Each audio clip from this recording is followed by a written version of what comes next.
in Jesus' name. Amen. Paul, as he comes to the end of this defense, he says in verse 29, Paul said, I would to God that not only thou, so that's Agrippa, but also all that hear me this day, that's the rest of these individuals, were both almost and altogether such as I am. Robert Murray McCheyne, the Scottish minister, was another person who you could say certainly his life counted for Christ and it radiated and shone for Jesus Christ. He was known by many in Dundee, where he laboured and ministered. He was known as the saintly McCheyne. He preached in St. Peter's Church in Dundee, and one person who knew him quite well said this about him, and I think this is a wonderful way to sum up any life. It said, his life was one of the loveliest specimens of the Spirit's workmanship that ever graced Dundee. And what a way to describe the life of Murray McCheyne. It was said by many of his congregants, indeed by many of the people of Dundee, that it was as if Jesus Christ himself walked the streets of Dundee whenever Murray McCheyne ministered there. And one of the things you find in life, and certainly in terms of the ungodly looking on at the Church of Christ, one of the things that is most hard to resist is very simply a blameless, selfless, and consecrated life of a Christian. I think that you ask any unsaved individual, and there are countless examples of this, of atheists, of individuals who did not like certainly what these individuals believed, but they couldn't resist, just like it was said of Apollos, they couldn't resist the wisdom by which he spoke. And I think certainly that would apply to the Apostle Paul as well. Now, one of the interesting details about the many details in the book of Acts is that the final third of the book of Acts, so Acts 21 to Acts 28, the final third, you could really say, is essentially dedicated to the trials, and I mean literal trials or trying of this great man of God. You think, for example, of chapter 21, the mob in Jerusalem trying to kill him. In chapter 23, still in Jerusalem, he is brought before the Sanhedrin. Chapter 24, he is brought before Felix, who was the Roman governor at the time. Chapter 25, the chapter preceding this, where he is brought before Festus, the replacement of Felix. And then chapter 26, where we have here, he is brought before King Herod Agrippa II, again to essentially be tried. It's interesting because in the book of Acts, there's a number of different types of literature, a number of different themes in the book of Acts. For example, there is doctrine, the doctrine of the Spirit of God, Acts chapter 2. There's certainly an awful lot of evangelism. You think of individuals, collectively as churches and individuals, where they went about simply, Acts 11 is it, they went about preaching or speaking the gospel. And yet, amazingly, towards really the last third of the book of Acts, it seems as if it's just trial after trial after trial. There's no real doctrine. Well, all Scripture's doctrine, but there's no kind of deep doctrines to be plumbed, really. There is a lot of personal evangelism. There's not really much in terms of missionary endeavour when you compare it to the missionary journeys of the second third of the book. It's really just trial after trial. I'm summarising here, but it's trial after trial, and Paul simply giving defence of himself and the gospel. Now, what is Luke doing here as he's setting up this consecrated life? He was saved in Acts 9, and then of course his missionary journeys, Acts 13 and following, the second third of the book. Why is it then that he majors in on the trials of this life towards the end of his life? And I believe very simply it's to show what I mentioned at the start of the message, is to show the power of this fragrant life of Paul. Because even though he was tried and tried and tried again, every time it seems that whilst the individuals conclude he was innocent, they cannot resist the wisdom by which he speaks. In many ways, you could say the Apostle Paul in this latter third of the book of Acts, he is very much like his blessed Redeemer, isn't he? He's very much like Jesus Christ. What happened to Christ just before literally the end of his life? He was tried 3 times by the Romans, tried 3 times by the Jews, and yet they had to confess, didn't they, that they found no fault in this man. And so here is Paul, trial after trial, and all it is doing is proving very simply the innocence of the man, the innocency of this life. And yet amazingly, even though verse 1 tells us he's permitted, he's given the opportunity, now you think about this, he's been in prison for 2 years in Caesarea Philippi. He's given the opportunity, he knows he's innocent. Felix, who's been coming and going for the past number of years, as you read of in Acts 24, who then went and said, well, in a convenient season, I'll hear you. Felix knows he's innocent. Paul knows he's innocent, obviously. You would think that he would use this opportunity to protest his innocence. And yet he doesn't really. Well, he does. When you analyze what he says, he does. But he does it through the truth of the gospel. And the point is this, folks. He uses this opportunity not to protest his innocence, but to show how fragrant and how full this life is, to really continue doing what his life has been made up of, to continue declaring the truth of the gospel and to continue living for the sake of the gospel. Because that's what you have here in this man on trial. As we have him before Agrippa, we have this fragrant, this innocent life, this blameless life, declaring the gospel in through his lips and even through his consistency and through his life to Agrippa, to Festus and to Bernice and the others there. And folks, this is what life is all about. This is what life is all about. Simply living to glorify Jesus Christ and living to make known the good news of the gospel. Paul, this is what got him going.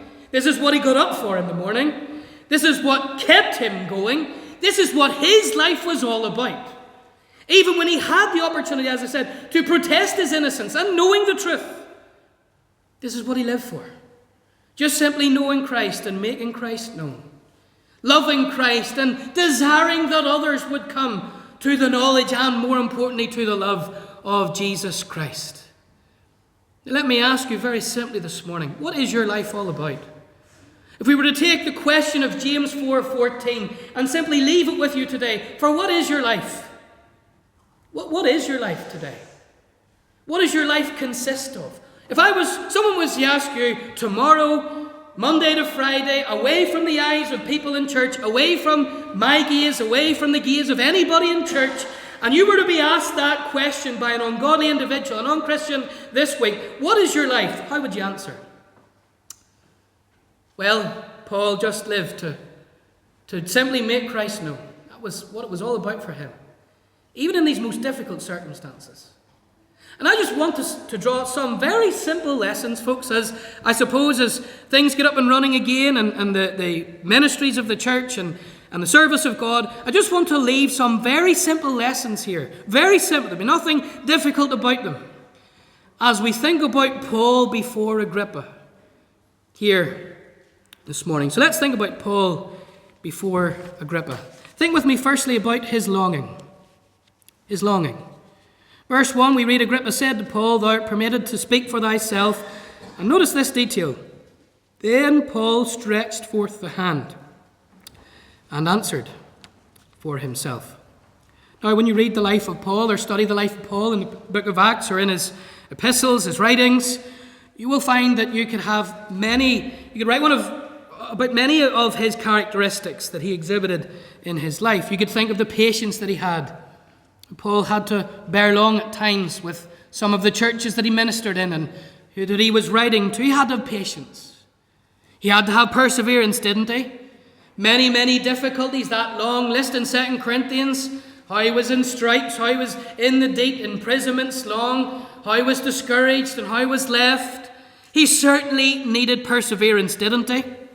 I think you could also say that he just needed sheer persistence. There is a difference between perseverance and persistence. Persistence just to keep going. You think of the thousands of miles that he clocked up. I mean, we talk about doing steps today, but Paul's steps would have been off the chart. Paul, he needed just persistence at times to keep going. But one of the things that really stands out about Paul, and one of the chief traits about him, is his genuine passion. He was a man who was consumed with passion and longing over souls and the unconverted. Now, his life spans a number of decades in the book of Acts, from his moment of his conversion in Acts 9 to, we find him there languishing in Acts 28 in the Roman prison. He lived a long and a full life. But the thing about it is that this is just as he was converted, as he said, Lord, what wilt thou have me to do? To you find him in Acts, the last chapter of the book of Acts, just witnessing again to all who were coming to him. This was just what sums up Paul, his passion. His passion. Now, towards the end of his life here, he's been in prison for 2 years at this stage in Caesarea Philippi, and you could forgive Paul for his zeal waning a little bit, couldn't you, I think? He's lived a long life, a hard life. He has encountered more than anybody for the sake of the gospel, and he's spent the last few years in prison. Perhaps his spirit could have been dampened. You could certainly, I think, you could certainly have forgiven him for kind of losing that fire, losing that passion. And yet immediately as the opportunity arises here to speak before King Agrippa, verse 1, it's as if Paul just springs into action. Because he says here that he stretched forth the hand and answered for himself. Now, this isn't the first time that Paul has been in a speaker's posture and stretched forth his hand. Because whenever that mob started in Jerusalem in Acts chapter 21, you read in verse 40 that he assumes a higher and elevated position, probably in a castle, and he addresses the crowd. And you read of in Acts 21 verse 40, beckoning forth with the hand. And it's the same thought here in verse 1 of this chapter of him stretching forth the hand. It's actually the posture of the Greek speaker or Greek orator. You see, the Greeks, what they would have had is they would have had a tunic or robe crept over the right shoulder, and this would have left their left arm to be free and move. And so this would have literally been the posture of a Greek orator or a Greek speaker.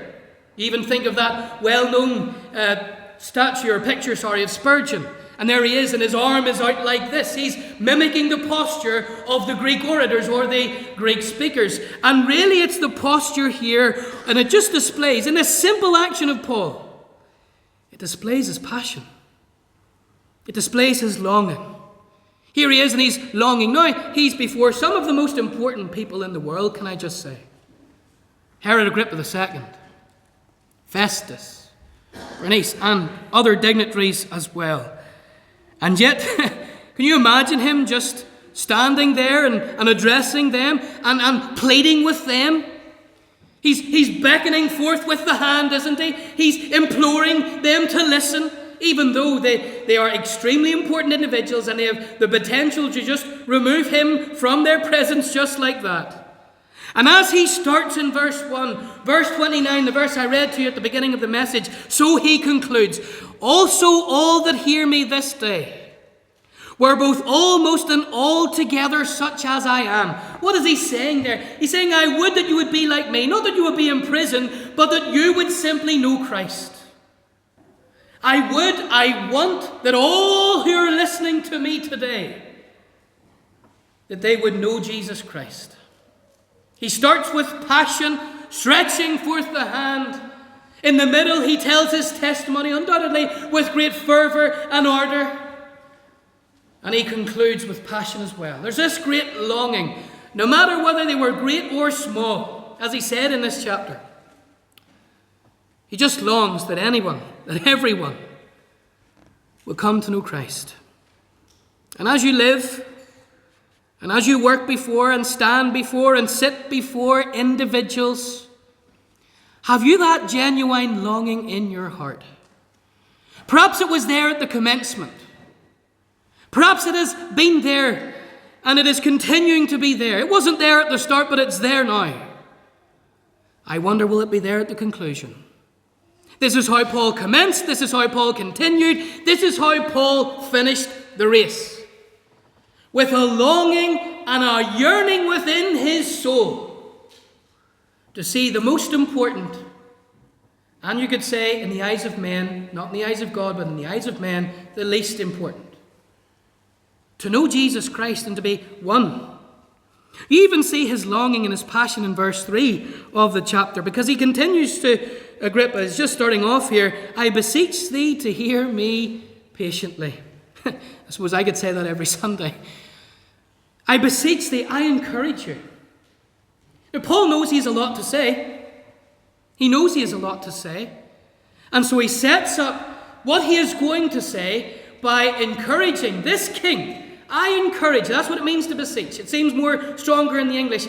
It's paraclete in the Greek. I'm calling you to my side. I'm encouraging you to listen to me patiently. Now, Paul knows that this is the most important thing that Agrippa is ever going to hear in his life. And he has a lot to say.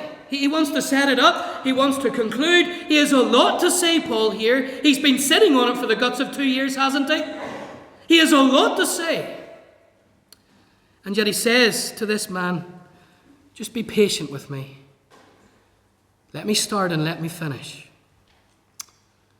And even in this, I believe you see his longing. Because he knows he's speaking to dignitaries here. He doesn't just stand up, get to his feet, and go until he's told to stop, even though someone does interject in verse 24, and we'll look at that. Festus interjects. But he asks in a loving way. It's a very loving way. Be patient with me. Let me say what I need to say. And there's a lesson for us there, isn't there? Here is Paul, and it's the same with yourself. You have a longing. I trust you have a longing for people to know Jesus Christ. Forbear with them. Be patient. Be patient with them. The chances are, if they know not Jesus Christ, then they're not as biblically literate as you are. They don't know the gospel like you do, obviously. If they're unsaved, of course they don't. That's what times you need to be patient with people. Be patient with individuals. Paul was patient. And that shows, can I say, this is a facet of his longing. He knows who he's speaking to. He was much more forthright with individuals. And he's beckoning with the hand here, verse 1. He has passion, but he has passions coupled with the temperance and meekness of the Spirit of God. You think of as he said to the Corinthians, and the Corinthians was one of those churches I think he needed patience with. They gave him a difficult time. They spoke to him about many things. They disregarded his testimony, really. That's why he had to write much of 2 Corinthians. And yet chapter 6, verse 11, what did he say? O ye Corinthians, our mouth is open to you. He's speaking to them, but he goes on to say how he was speaking. Our mouth is open, our heart is enlarged. So yes, he had an open mouth, you could say, but he had a big heart. He had an enlarged heart as he wrote to them and as they would come to speak to them. And yes, we need to, just very simply, we need to have open mouths. We need to open our mouths for the gospel. We need to have that passion to declare the good works of our God. But let's not forget to open our hearts as well.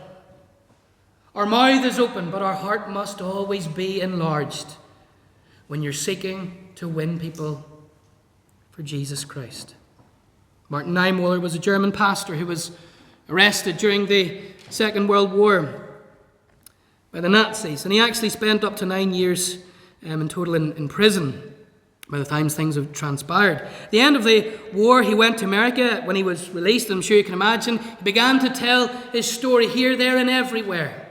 And two secular reporters, they went to hear him speak about his experience and so forth, or so they thought. And this was the conclusion that they drew about this man who had spent 9 years in prison. He said this: imagine 9 years in a Nazi prison and all he can talk about is Jesus Christ. And here's Paul, and he's spent a number of years in prison. He's in prison right now, and yet all he can talk about is Jesus Christ. So we thought about his longing. I want you to see secondly here his learning. His learning, verses 24 and 25. And as he thus spake for himself, this is where he gets interrupted. Festus said with a loud voice, Paul, thou art beside thyself, much learning doth make thee mad. But he said, I am not mad, most noble Festus, but speak forth the words of truth and soberness.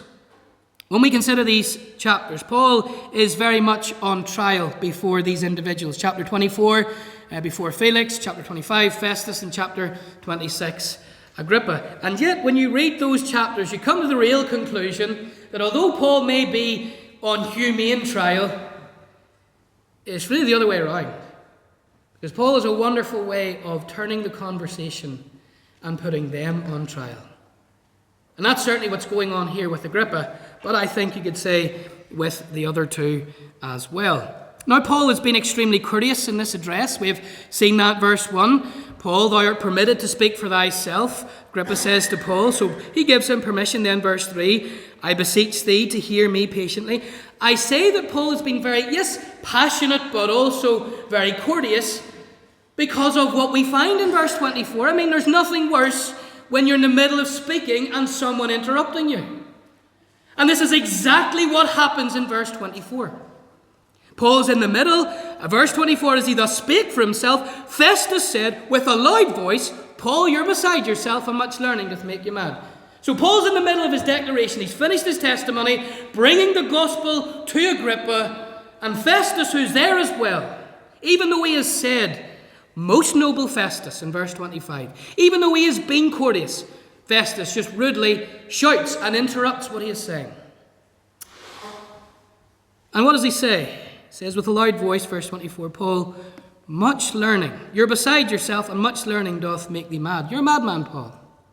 The term mad in the Greek here is where we got our English word mania or maniac.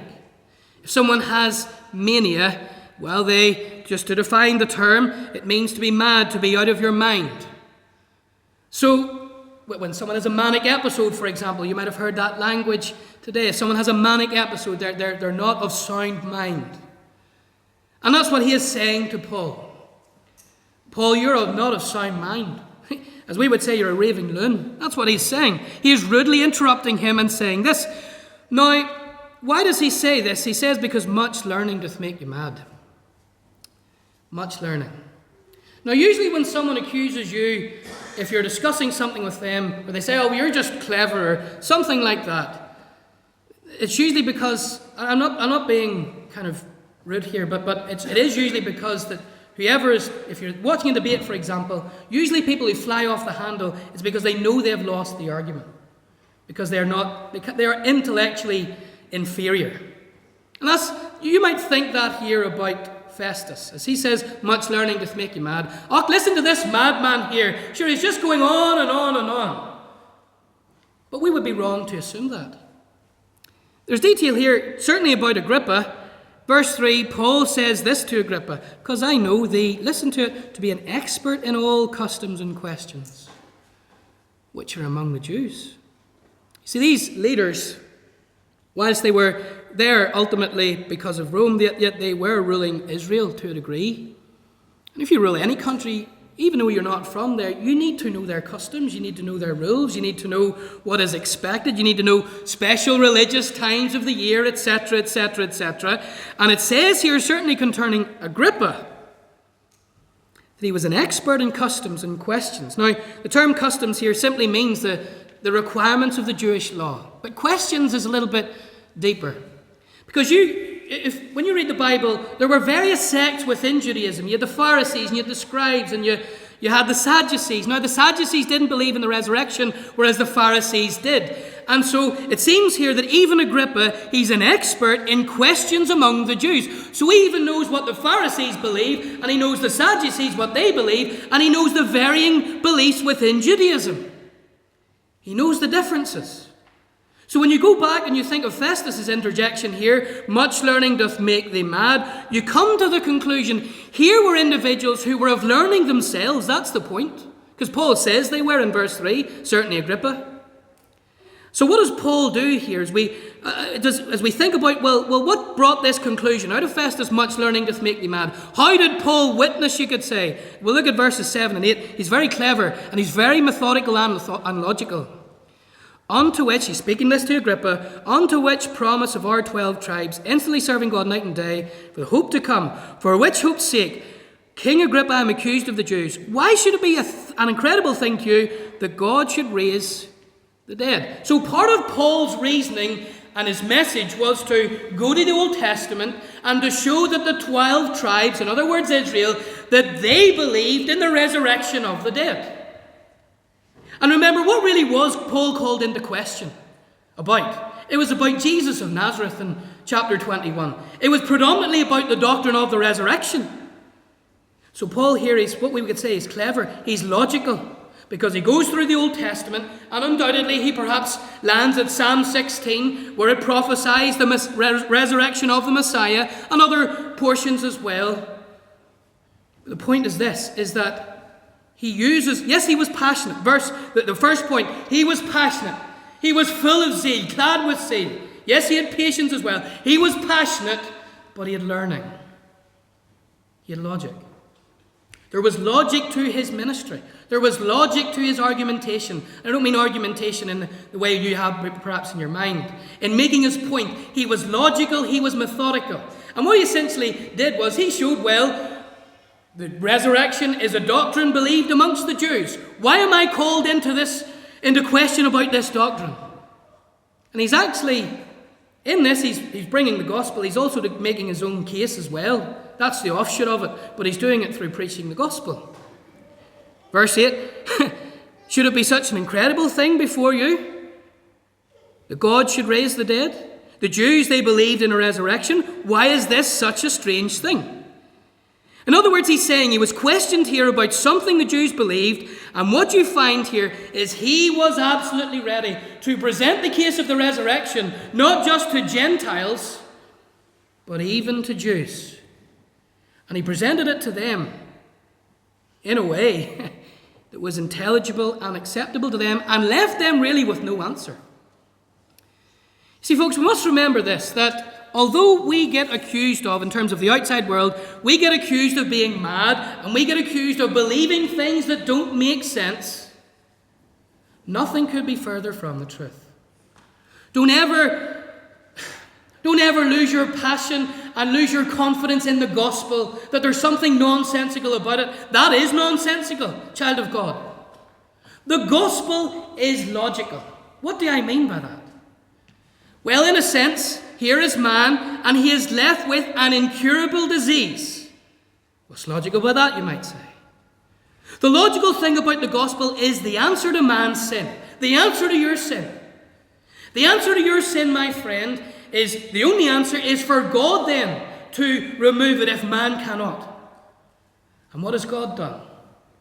God, in the councils of eternity past, in the persons of his Trinity, has devised the scheme of the gospel, whereby God steps into time, becomes a man, lives perfectly, dies as a substitute, is then raised again the third day to conquer death, which man needs to conquer Satan, and to conquer hell. The gospel, my friend, makes absolute logical sense. It makes logical sense. And what you and I need, my friend, is a knowledge of the gospel, and then not only a knowledge of the gospel, but a passion in articulating the gospel. A preacher that I listen to, he often talks about not only preaching with truth or with light, but with heat. And often you will find that there you have one or the other. What do I mean? Heat is passion, light is truth. Very often you find believers and they're full of heat, full of fervour, full of ardour, full of passion, and you need that, child of God. But if you have nothing to say, and all you are is passionate, then you will not advance the kingdom of Christ in the way that you want to. You need light. Paul had heat. He beckoned with the hand. But boys, Paul had light as well. There was a logic to this, wasn't there? And he spoke the resurrection of the dead. He spoke that to these individuals. He spoke to them the gospel. He also, of course, he was... In verse 25, he said, I'm not mad, most noble Festus. Notice how he says to Festus, how he says this, but speak forth the words of truth and soberness. This is the truth, he's saying. He's brought all of this together. He's making his conclusion. They're words of truth This is the truth. And they're words that will impact your life. Words of soberness. Most noble Festus and Agrippa. 1 Peter tells us in chapter 3, verse 15, to be ready always to give an answer to every man that asketh you a reason of the hope that is within you. How are we to do it? It goes on to say, very seldom you hear this quoted, with meekness and fear. We are ready. We are ready intellectually. We are ready with the gospel. Ready to give an answer for the hope that is within you. What is the hope within you? It's the resurrection of the dead. But we do it. We're ready. And when we do it, we're like Paul. With meekness, with humility, and with fear. Fear, ultimately, of not doing the bidding of heaven. Fear of not doing what God would ask us to do. And look, if you get called a madman, a mad woman, a mad young person, then so be it. So be it. You know, you will find some of the greatest individuals in history were called mad. William Borden, I've mentioned this story a few times to you. I would encourage you to read the life story of William Borden. He went on a trip around the world. His parents he was from aristocracy, went to Yale University, went on a trip around the world. No way, sometimes young people do, in his late teens, early 20s. Went on a sightseeing trip, came back with a burden to go to Iran, to go to Asia, to go to where nobody else really would go to, because he had been there and he had seen it from a sightseeing point of view. And so he went to Egypt, to Cairo, to study their languages.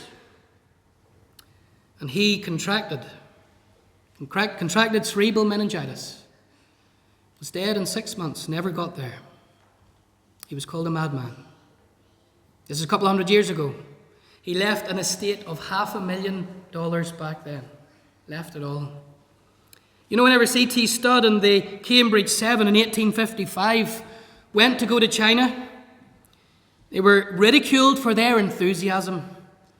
They were called mad fanatics. They were called madmen. Leaving off playing cricket for England. Although, there's nothing mad about that, but anyway.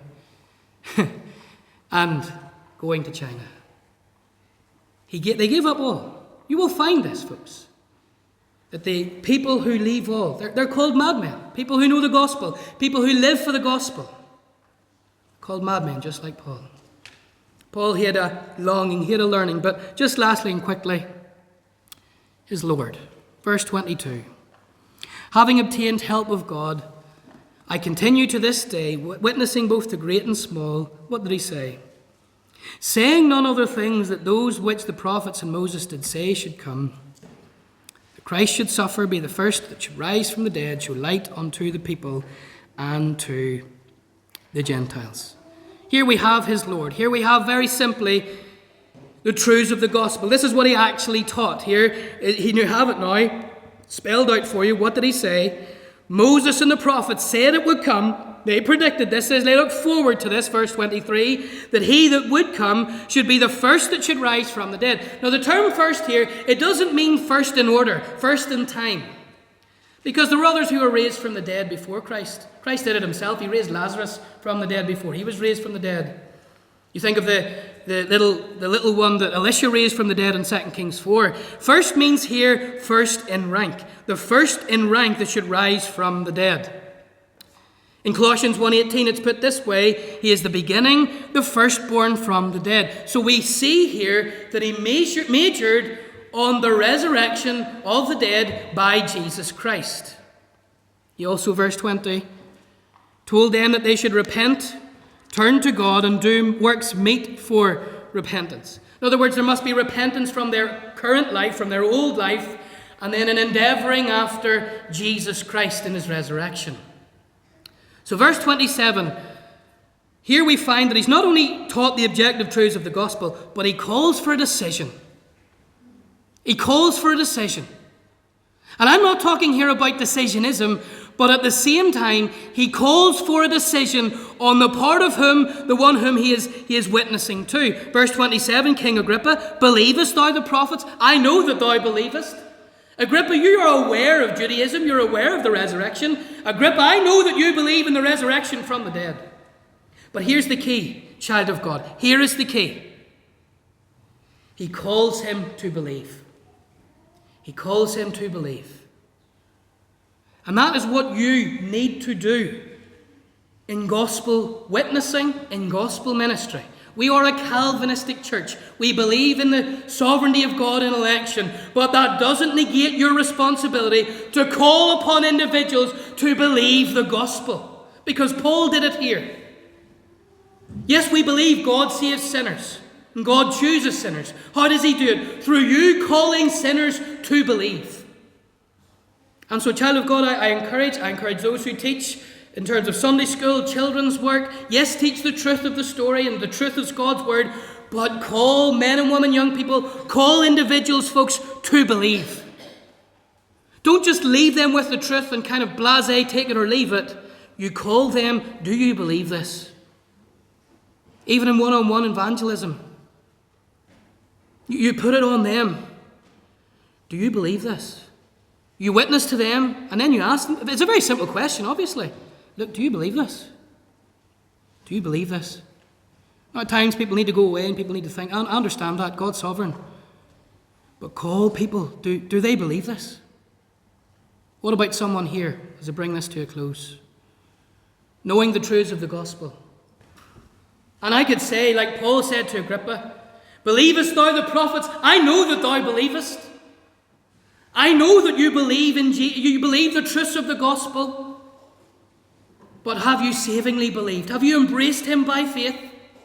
Have you looked to Jesus Christ, the one who died, and not only died, but the one who was raised again, so that one day you might be raised together with him? I know that you believe, but do you believe savingly, or do you simply believe that yes, that is true, but it has no import and impact on your life? Believest thou the prophets? Believe. Now, where does all of this end? Verse 30. The king rose up, the governor, Bernice, they that sat with them, and when they were gone aside, they talked between themselves. They heard this great man, this man of passion, this man of fairness, this man of logic, this man of learning. And they just left him. They just got up and left, and just had a wee talk amongst themselves about him. It was as if it just didn't matter. And that may happen in your evangelism. That may not. But you still must call to believe. You still must call them. Call individuals to believe. Call your children. Call your grandchildren. It's not just enough to know it. Do you believe it? Do you accept this? Do you receive? I'm not talking about pushing and buttonholing for decisions. We cannot manufacture the work of the Spirit of God, but you must call men and women, boys and girls, to believe. Paul, before Agrippa, may God bless his word and bless our witness for him. Time is gone, folks.